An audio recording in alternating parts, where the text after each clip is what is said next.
మీరు చూస్తున్న ఈ తోట విలేజ్ డాబ్ సీతారాం గారిది. వారు ఉదయం నాతో ఫోన్లో మాట్లాడడం జరిగింది. నిన్న రాత్రి అయితే నిజంలో వర్షం పడ్డ సంగతి మీకు తెలిసిందే.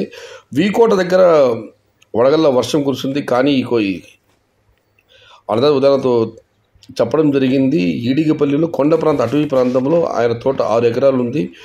పూర్తిగా వడగళ్ళ వర్షం ఈడిగపల్లి గ్రామంలో ఎక్కడ పడగానే వాళ్ళ తోట దగ్గర మాత్రం వడగళ్ళు విపరీతంగా పడ్డాయి. 6 ఎకరాల పంట పూర్తిగా ధ్వంసమైంది. ఆయనతో నేను అడగడం జరిగింది, మళ్ళీ రీప్లాంటేషన్ చేసే అవకాశం ఉందా, అది మళ్ళీ రికవరీ అయ్యే అవకాశం ఉందో తోట అంటే లేదన్నా, రికవరీ అయ్యే అవకాశం లేదు, రీప్లాంటేషన్ చేసుకోవాల్సిందే.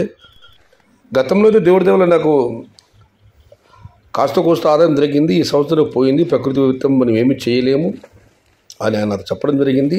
మొత్తం విపరీత వడగళ్ళలో మామూలుగా అయితే అది అటవీ ప్రాంతం. అక్కడ నెమళ్ళు, కుందేళ్ళు, అడవి గొర్రెలు, జింకలు వీటి బెడదెక్కువ. దాంతో పాటుగా ప్రకృతి వైపరీత్యం చాలా నష్టం జరిగింది. 6 ఎకరాలు కూడా పూర్తిగా తొలిపూరి మాత్రమే కట్టడం జరిగింది.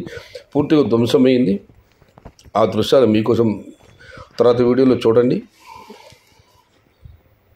ఏది ఏమైనా సీతారాం గారికి దీని నష్టం పూడ్చలేనిది.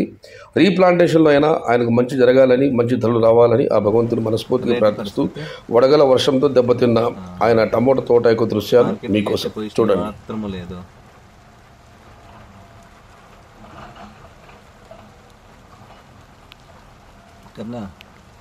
మండీలోకి కథ వింటే మండీలోకి కష్టాలే అంట. వ్యాపారస్తులు వింటే వ్యాపారస్తులకి కష్టం అంటే కొన్ని పంపించేవాడు సరే, కొన్ని ఆడమ్మతా అన్నాడే వాడు బాగున్నాడంటే వాడు బాగలేడంట. ఎవరిని మోసం చేస్తున్నారో అర్థం కాలేదు. ఇప్పుడు రైతులు మండీకి రాక మండీ ఇప్పుడు ఏమైపోయిందంటే